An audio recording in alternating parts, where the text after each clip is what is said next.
الحمد للہ رب العالمین والصلاة والسلام علی سید الانبیاء والمرسلین وخاتم النبیین اما بعد فاعوذ باللہ من الشیطان الرجیم بسم اللہ الرحمن الرحیم۔ السلام علیکم ورحمۃ اللہ وبرکاتہ۔ تو ناظرین، آج جو ہے نبی پاک علیہ الصلوۃ والسلام کی سیرت مصطفیٰ صلی اللہ علیہ وسلم کا پارٹ لے کر حاضر ہو گیا ہوں۔ آج اس کا ایک اور پارٹ کہ اس حصے میں ہم نبی پاک علیہ الصلوۃ والسلام کے لڑکپن یعنی blessed boy of the holy prophet صلی اللہ علیہ وآلہ وسلم، اس پر ہم انشاءاللہ گفتگو کریں گے۔ یعنی کم و بیش یعنی کہ 6 سال کی عمر سے لے کر 5-6 سال سے 12 سال کی عمر کے درمیان میرے آقا علیہ الصلوۃ والسلام کا دن یہ کیسے گزرے، تو اس پر کچھ نہ کچھ ہم انشاءاللہ آج سنیں گے۔ تو سب سے پہلے نبی پاک علیہ الصلوۃ والسلام کی عمر مبارک جب 6 سال کی ہوئی نا، تو میرے آقا علیہ الصلوۃ والسلام کی جو والدہ تھی وہ آپ کو اپنے ساتھ مدینہ شریف میں آپ کے والد کے ننیحال سے ملانے لے گئیں۔ یعنی میرے آقا علیہ الصلوۃ والسلام کے جو والد تھے ان کا جو نان کا خاندان تھا، میرے آقا علیہ الصلوۃ والسلام کی جو نانی اور ان کے نانا جس جگہ میں رہتے تھے وہ مدینہ شریف ہے۔ تو میرے آقا علیہ الصلوۃ والسلام کی والدہ محترمہ 6 سال کی عمر میں مدینہ شریف نبی پاک علیہ الصلوۃ والسلام کے ننیال یعنی نان کا خاندان جو تھا، نانا نانی اور یہ سارا خاندان، ان کو ملانے کے لیے ساتھ میں لے گئیں۔ اور اس سفر میں جو ہے حضرت بی بی ام ایمن جو کہ نبی پاک علیہ الصلوۃ والسلام کے ساتھ بھی تھیں، جنہوں نے دودھ بھی پلایا، میرے آقا علیہ الصلوۃ والسلام کو پلایا ہوا ہے، تو یہ بی بی ام ایمن یہ نبی پاک علیہ الصلوۃ والسلام کے والد کی کنیز تھی۔ اور ہوا کیا کہ وہاں سے ملاقات کے بعد واپسی جب تشریف لا رہے تھے تو وہاں پر ایک جگہ ہے، اس جگہ کا نام ہے ابوا۔ ویسے ابوا ایک جگہ ہے جو مکے اور مدینے کے درمیان کی جگہ ہے، اور اس ابوا سے مکہ مکرمہ کا جو فاصلہ ہے وہ کم و بیش 261 کلومیٹر ہے، کے 1 کلومیٹر، یعنی مکے سے 261 کلومیٹر کا سفر ہے اور مدینہ شریف سے 222 کلومیٹر کا سفر ہے۔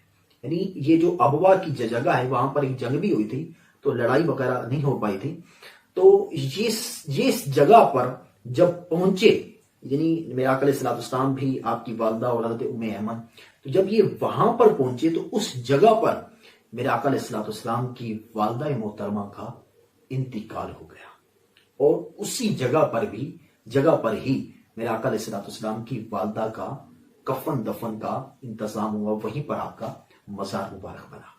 والد کا سایہ تو آپ کے پیدا ہونے سے پہلے ہی اٹھ چکا تھا، اور اب ماں کی شفقت اور محبت بھی اب آپ سے چھوٹ گئی۔ 2 سال ہی اپنے والد ماں کے ساتھ گزارے، 4 سے 6 سال، تو یوں کم ہی دن محبت کے ملے۔ اب میرا آقا بچہ ہے، بچے تو رونا ہے۔ میرے حضرت ام ایمن نے میرے آقا علیہ الصلوۃ والسلام کے آنسو پوچھتے آپ کو تسلی دی۔ مکہ شریف میں آ کر پھر حضرت ام ایمن نے نبی آقا علیہ الصلوۃ والسلام کو آپ کے دادا حضرت عبد المطلب کے سپرد کیا۔ اب والدین کے وصال کے بعد میرے آقا علیہ الصلوۃ والسلام کی پرورش جو ہے میرے آقا علیہ الصلوۃ والسلام کے دادا کے گھر میں ہوئی۔ اب ظاہر ہے کہ والد بھی نہیں تھا، والدہ بھی نہیں تھی، کوئی اور بیٹا بھی نہیں تھا، جی ہاں، صرف ایک ہی بیٹا تھا، ایک ہی میرے آقا علیہ الصلوۃ والسلام کا، کوئی نہ ہی بھائی اور نہ کوئی بہن سکی، تو حقیقی ماں اور حقیقی بہن اور بھائی نہیں تھا۔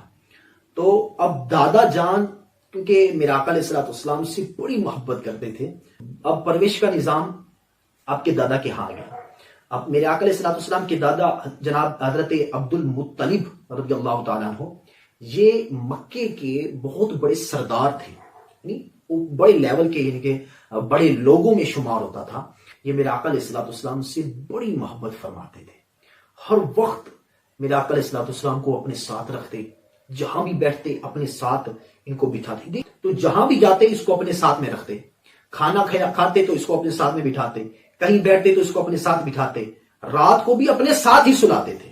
سبحان اللہ. جو خانہ کعبہ تھا، خانہ کعبہ کے صحن میں وہاں پر بیٹھنے کے لیے حضرت ان کے سردار تھے نا، تو حضرت عبد المطلب کے لیے ایک اونچی جگہ، ایک تخت تھا، ایک بنا ہوتا تھا، اور کسی بڑے سے بڑے آدمی کی مجال نہیں تھی کہ اس تخت پر کوئی قدم بھی رکھ سکے.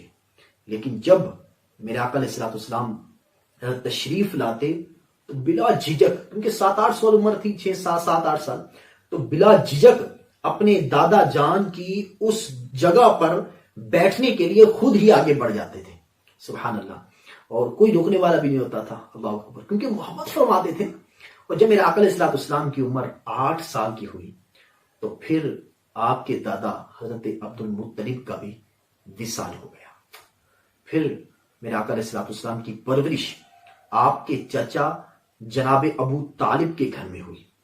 اور میرے آقا علیہ الصلوۃ والسلام کے مبارک بچپن کے بارے میں تو جناب ابو طالب آپ کہتے ہیں کہ میں نے کبھی بھی نہیں دیکھا کہ نبی پاک علیہ الصلوۃ والسلام نے کبھی بھی جھوٹ بولا. 8 سال کی بات کی عمر بتا رہا ہوں. آج کا تو 8 سال کا بچہ آپ کو پتا ہے کہ کیسے کیسے حالات میں ہے، موبائل کا اور جھوٹ کا تو دھوکے تو یہ بےہودہ باتیں. میرے آقا علیہ الصلوۃ والسلام کبھی بھی کوئی جھوٹ نہیں بولے. اب جناب ابو طالب فرماتے کہ میں نے کبھی ایسا دیکھا ہی نہیں کہ کبھی جھوٹ بولا ہو، کبھی کسی کو دھوکہ دیا ہو، کبھی کسی کو تکلیف بھی پہنچائی ہو، یا بےہودہ بچوں کے ساتھ کھیلنے کے لیے گئے ہوں، یا کبھی خلاف تہذیب بات بھی کی ہو. یعنی ایسی عادت، ایسی بات جو ایک تہذیب کے خلاف ہوتی ہے وہ بات بھی آپ کی. بلکہ میرے آقا علیہ الصلوۃ والسلام تو خوش اخلاق، اچھی باتوں والے، نرم گفتگو والے، نرم کردار والے، اعلیٰ کردار اور اعلیٰ درجے کے پرہیزگار اور پارسا تھے. سبحان اللہ. اور جب میرے آقا علیہ الصلوۃ والسلام کی عمر 8 سال میں ہوئی نا تو آپ کے چچا جناب ابو طالب کے گھر میں پھر اب آپ کی پرورش ہوئی. تو جب میرے آقا علیہ الصلوۃ والسلام اپنے چچا ابو طالب کے گھر میں آئے نا تو وہاں بھی برکتوں کی بارش ہونا شروع ہو گئی. ہاں، جناب ابو طالب کے گھر میں بھی برکتیں ہوئیں. کیسی؟ اب ہوا کیا؟ اب اتنی محبت کرتے تھے جناب ابو طالب میرے آقا علیہ الصلوۃ والسلام سے کہ کبھی بھی اپنی آنکھوں سے دور نہیں ہونے دیتے تھے. جی ہاں، ہر وقت اپنے ساتھ رکھتے، جاتے آتے. کیونکہ اپنے والد جناب عبد المطلب کو ہی دیکھا تھا کہ یہ نبی پاک علیہ السلام کو کیسے رکھتے، تو انہوں نے بھی ویسا رکھا. اب کیا ہوا؟ جناب ابو طالب خود ہی کہتے ہیں کہ نبی پاک علیہ السلام جب بھی میرے بچے کھانا کھاتے، یعنی نبی پاک علیہ السلام سے پہلے کیا ہوتا تھا کہ ان کے گھر میں کوئی کھانا پکتا اور بچے کھانا بیٹھتے نا تو جتنا کھانا تھا تو میرے بچے پیٹ بھر کے بھی کھانا نہ کھا سکتے تھے. لیکن جب سے نبی پاک علیہ السلام حضرت ابو طالب کہتے ہیں کہ میرے بیٹوں کے ساتھ بیٹھ کر کھانا کھانے لگے تو سب بچے پیٹ بھر کر کھانا کھا جاتے تھے. یعنی کھانا وہی ہے جو پہلے پیٹ بھر کر بچے نہیں کھا رہے، اب ایک اور بچے یعنی میرے آقا علیہ السلام بھی ان کے ساتھ آ گئے تو وہی تھوڑا کھانا سب کے سب لوگوں کو پیٹ بھر کر کافی ہو گیا. اللہ اکبر. یہ میرے آقا کی برکت. لیکن اب کیا ہوا؟ لیکن اس لیے جب کبھی بھی نا اپنے بچوں کو کھانا دیتے نا تو کہتے رک جاؤ کہ میرے بیٹے محمد صلی اللہ علیہ وآلہ وسلم کو آنے دو پھر کھانا شروع کرنا. اور اس طرح جب بھی بچوں کو دودھ پلانا ہوتا تو پہلے میرے آقا علیہ الصلوۃ والسلام کو دیتے پھر کسی اپنے بچوں کو دیا کرتے تھے. اگر کسی دن غلطی سے بیٹوں میں سے کوئی اگر دودھ پیتا نا تو وہ جتنا دودھ پہلے چند بچے پیتے اور پیٹ بھر لیتے تھے، اور کیونکہ میرے آقا علیہ الصلوۃ والسلام کو پہلے دودھ دیا جاتا تھا پھر باقی بچے پیتے تھے تو برکتیں ہو جاتی تھی. لیکن جب کبھی پہلے دودھ جناب ابو طالب کے کوئی بیٹا پی لیتا تو وہ اتنا دودھ ایک ہی بچے کو کافی ہوتا تھا، باقی بچے رہ جاتے تھے. تو یہ میرے آقا علیہ الصلوۃ والسلام کی برکتیں تھیں. اور ابو طالب تو یہ دیکھ کر خود کہتے کہ اے محمد صلی اللہ علیہ وسلم تمہاری برکتوں کا تو کیا کہنا. اللہ اکبر. اب جب میرے آقا علیہ الصلوۃ والسلام کی عمر 10 سال کی ہوئی، اب ہوا کیا؟ 10 سال کی ہوئی تو میرے آقا علیہ الصلوۃ والسلام کے ایک چچا ہیں حضرت زبیر.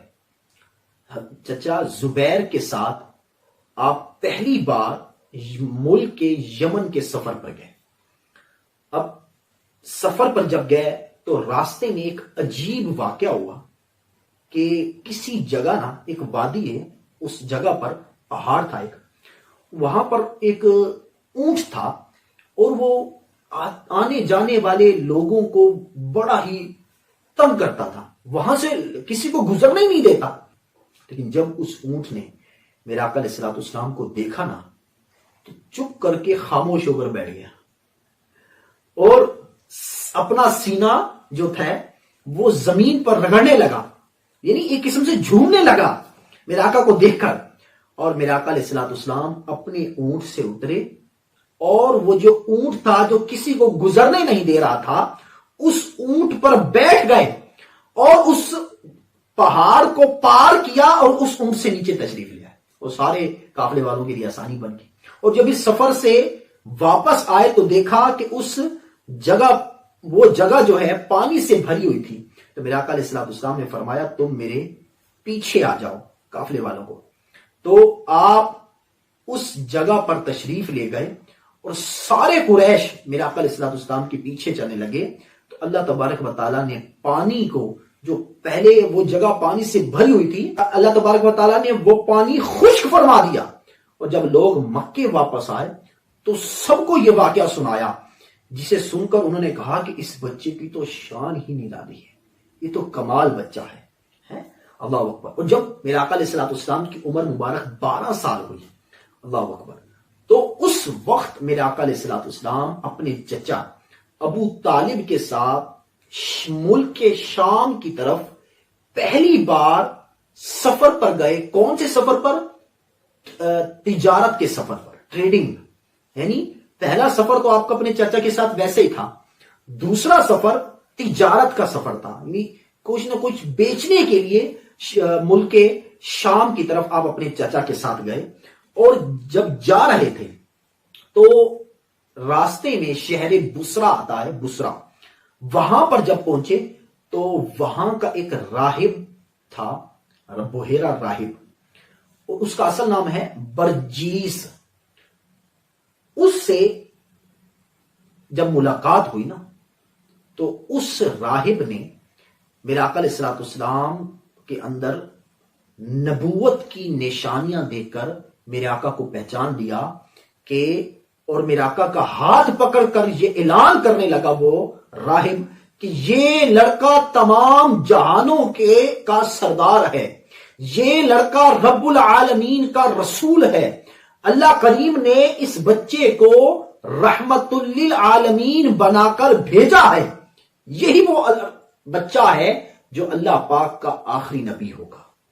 پھر اس راہب نے میرے آقا علیہ الصلوۃ والسلام اور آپ کے قافلوں والوں کے لیے کھانے کی بڑی زبردست دعوت کی، اور اس دعوت میں بھی مزید اسے کچھ میرے آقا علیہ الصلوۃ والسلام کے نبی ہونے کی نشانیاں دیکھی۔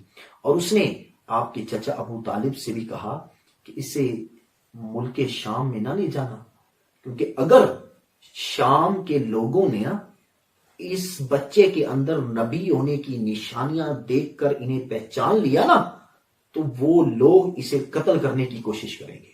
تو میرے آقا علیہ الصلوۃ والسلام کو جناب ابو طالب اسی جگہ سے واپس لے آئے، اور جب واپسی پر اس راہب نے کچھ سفر کے لیے سامان، کچھ کھانے پینے کا بھی ساتھ میں دیا۔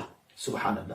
اور میرے آقا علیہ الصلوۃ والسلام نے ٹریڈنگ کی غرض سے، یعنی سفر، مزید کون کون سے سفر کیے وہ بھی بتا رہا ہوں کہ میرے آقا علیہ الصلوۃ والسلام نے کئی سفروں پر تجارت کی غرض سے کئی سفروں پر تشریف لے گئے۔ 10 سال کی عمر میں اپنے چچا زبیر کے ساتھ یمن کے سفر پر تجارت کرنے کے لیے وہاں گئے، اور دوسرا جو ابھی میں نے آپ کو بتایا 12 سال کی عمر میں۔ پھر میرے آقا علیہ الصلوۃ والسلام کا جو تجارتی سفر حضرت ختیجہ، حضرت بی بی ختیجہ رضی اللہ تعالیٰ عنہ کے لیے انہوں نے سفر کیا، اور 2 بار یمن کی طرف گئے۔ اور روایت میں یہ بھی ملتا ہے کہ حضرت میرے آقا علیہ الصلوۃ والسلام کی پہلی زوجہ ہے نا، حضرت بی بی ختیجہ رضی اللہ تعالیٰ عنہ، وہ آپ کو جب بھی ایک بار میرے آقا علیہ الصلوۃ والسلام ان کی تجارت، ان کا جو مال تھا بیچنے کے لیے کسی بھی ملک میں جاتے تو اس کے بدلے میں ایک اونٹنی اس کے بدلے میں دی جاتی تھی میرے آقا علیہ الصلوۃ والسلام کو. سبحان اللہ. یعنی جی یہ میرے آقا علیہ الصلوۃ والسلام نے بھی سفر کر کے مال بیچنا یعنی تجارت کرنا، ٹریڈنگ کرنا، یہ بھی میرے آقا علیہ الصلوۃ والسلام کی سنت مبارکہ. سبحان اللہ. اب ایک واقعہ ہوا سبحان اللہ اسی 12 سے 13 14 سال کی عمر میں. وہ کیا ہوا تھا کہ حلف الفضول یہ ایک واقعہ ہوا، ایگریمنٹ اس کو کہتے ہیں، ایک معاہدہ.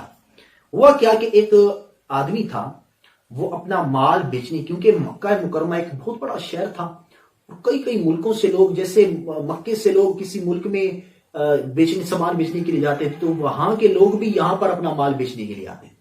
تو کسی شہر کا ایک آدمی مکہ مکرمہ میں اپنا مال بیچنے آیا. تو مکے میں ایک آدمی تھا عاص بن وائل، کافر تھا جی. اس عاص بن وائل نے، وہ جو بیچارہ دوسرے شہر سے آیا تھا مکے میں اپنا مال بیچنے، تو اس نے عاص بن وائل کو اپنا مال بیچا، لیکن اس نے اس کو پیسے نہ دیے، یعنی مال لے لیا پیسہ نہیں دیا. اب اس تاجر نے وہاں کے بڑے بڑے قبیلوں سے فریاد کی، بڑے بڑے جو تجارت والے تھے لوگوں کو کہا کہ جی میری مدد کرو. تو جو اس نے میرا پیسہ مال لے لیا، پیسہ نہیں دے رہا. اب کسی نے اس بیچارے کی مدد نہ کی. پھر یہ شخص جو ہے جبل ابو قبیس، جبل کہتے ہیں پہاڑ کو، جبل ابی قبیس پر چڑھ گیا. یہ کیا ہے جی؟ یہ جو ہے آج جہاں پر صفا مروہ ہے، یہ اس کے ساتھ ہی ایک پہاڑ ہے. اور یہ بھی اس کے بارے میں ملتا ہے کہ دنیا میں سب سے پہلا پہاڑ یہی پیدا ہوا ہے اللہ کے حکم سے. جب اللہ نے حکم دیا پہاڑ پیدا ہوئے، تو سب سے پہلا پہاڑ جو دنیا میں پیدا ہوا وہ یہی پہاڑ جبل ابو قبیس ہے. اور اس پہاڑ کو الامین بھی کہا جاتا ہے. تو اس پہاڑ پر وہ آدمی چڑھا اور سب لوگوں سے فریاد کرنے لگا کہ میری مدد کرو، فلاں بندے نے مجھ سے مال لے لیا ہے، پیسہ نہیں دے رہا، میں غریب ہوں، میں بیچارہ کیا کروں گا. اب اس پر کیا ہوا، یہ صرف ایک واقعہ نہیں ہوا تھا، بلکہ اس جیسے دھوکہ دھڑی اور اس طرح، کیونکہ میں نے آپ کو پہلے اپنے پارٹ میں بتایا کہ میرے آقا علیہ الصلوۃ والسلام کی ولادت سے پہلے کس طرح کی جہلیت تھی، کس طرح کے معاملات تھے، کیا دھوکہ دھڑی کچھ بھی، یعنی بچیوں کو زندہ جلا دیتے، زندہ دفن کر دیتے، بیویوں عورتوں کے ساتھ برا حال، یعنی عجیب و غریب حال تھا، بے امنی، بے سکونی، یہ سب کچھ تھا، ظلم، مسافروں کو لوٹنا، یہ سب کچھ تھا. اب کچھ قریش کے جو لوگ تھے، قریش کا خاندان بہت بڑا تھا، اب کچھ قریش کے لوگ تھے، انہوں نے ایک تحریک چلائی ہوئی تھی، اصلاحی تحریک. اب انہوں نے کیا کیا کہ قریش کے بڑے بڑے سردار ایک گھر میں جمع ہوئے، اور وہاں پر میرے آقا علیہ الصلوۃ والسلام کے چچا زبیر نے بھی وہاں پر اپنی یہ رائے پیش کی کہ ہم ایک آپس میں مل کر ایک ایگریمنٹ کرتے ہیں، ایک معاہدہ کرنا چاہیے کہ اس معاہدے میں کیا ہو کہ ایک ایسا معاہدہ کریں، ایک پکا ارادہ کریں کہ ہم بے امنی کا خاتمہ کریں گے، مسافروں کی حفاظت کریں گے، غریبوں کی مدد کریں گے، مظلوموں کو ان کا حق دلائیں گے، اور ظالموں کو سزا دیں گے. اب یہ انہوں نے ارادہ کیا کہ یہ ایگریمنٹ ہوا، یہ باتیں ہوئیں. تو اس ایگریمنٹ میں میرے آقا علیہ الصلوۃ والسلام نے بھی خود شرکت فرمائی، اور بھی لوگ تھے، تو میرے آقا علیہ الصلوۃ والسلام نے بھی شرکت کی. تو میرے آقا علیہ الصلوۃ والسلام اعلان نبوت کے بعد، یعنی جب نبوت کا اعلان کیا 40 سال کی عمر میں، اس کے بعد بھی میرے آقا علیہ الصلوۃ والسلام اس معاہدے میں خود، اس ایگریمنٹ میں جو میرے آقا نے شرکت کی تھی، میرے آقا اس ایگریمنٹ میں خود گئے تھے، یہ خود فرماتے تھے، خوش ہوتے تھے. اور میرے آقا علیہ الصلوۃ والسلام نے بعد میں خود ہی فرمایا کہ اس معاہدے سے مجھے اتنی خوشی ہوئی کہ پہلے اتنی بے امنی، اتنا معاملات، اور یہ جب یہ طے ہو گیا نا کہ اب کوئی بھی بے امنی کا ہم خاتمہ ہو جائے گا، کوئی ایسی کچھ نہیں کرنا، دھوکہ دھڑی نہیں کرنی، مسافروں کی حفاظت کرنی ہے، غریبوں کی مدد کرنی ہے، مظلوموں کو ان کا حق دلانا ہے، ظالموں سے حق لینا ہے. یہ جب آپس میں سب باتیں آپس میں پھیل گئی اور یہ طے ہو گیا نا، تو یہ اتنی خوشی ہوئی میرے آقا علیہ الصلوۃ والسلام کو. میرے آقا فرماتے ہیں کہ اتنی مجھے اس سے خوشی ہوئی کہ اگر